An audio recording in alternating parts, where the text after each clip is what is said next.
7वां बाब। 1,44,000 बनी इसराइली। इसके बाद मैंने जमीन के चारों कोनों पर 4 फरिश्ते खड़े देखे। वो जमीन की चारों हवाओं को थामे हुए थे, ताकि जमीन या समुंदर या किसी दरख्त पर हवा न चले। फिर मैंने एक और फरिश्ते को जिंदा खुदा की मोहर लिए हुए मशरिक से ऊपर की तरफ आते देखा।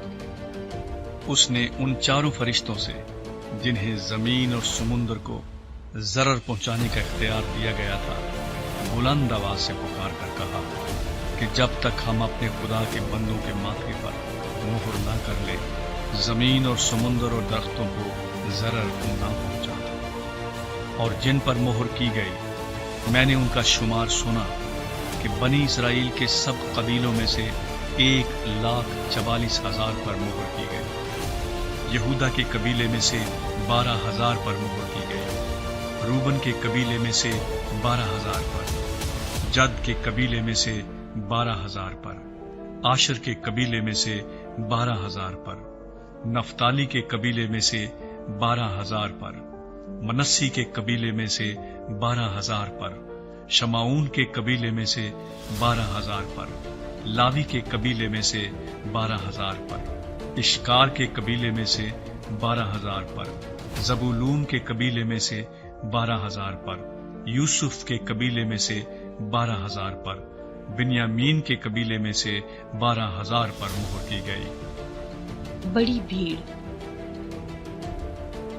इन बातों के बाद जो मैंने निगाह की, तो क्या देखता हूं कि हर एक कौम और कबीला और उम्मत और अहले जुबान की एक ऐसी बड़ी भीड़ जिसे कोई शुमार नहीं कर सकता, सफेद जामे पहने और खजूर की डालियां अपने हाथों में लिए हुए तख्त और बर्रे के आगे खड़ी है, और बड़ी आवाज से चिल्ला चिल्ला कर कहती है कि नजात हमारे खुदा की तरफ से है, जो तख्त पर बैठा है, और बर्रे की तरफ से। और सब फरिश्ते उस तख्त और बुजुर्गों और चारों जानदारों के गिरदा गिर्द खड़े हैं। फिर वो तख्त के आगे मुंह के बल गिर पड़े और खुदा को सिजदा करके कहा, आमीन। हम्द और तमजीद और हिकमत और शुक्र और इज्जत और कुदरत और ताकत अब्दुल-आबाद हमारे खुदा की हो, आमीन। और बुजुर्गों में से एक ने मुझसे कहा कि ये सफेद जामे पहने हुए कौन हैं और कहां से आए हैं? मैंने उससे कहा कि आए मेरे खुदाबंद, तू ही जानता है।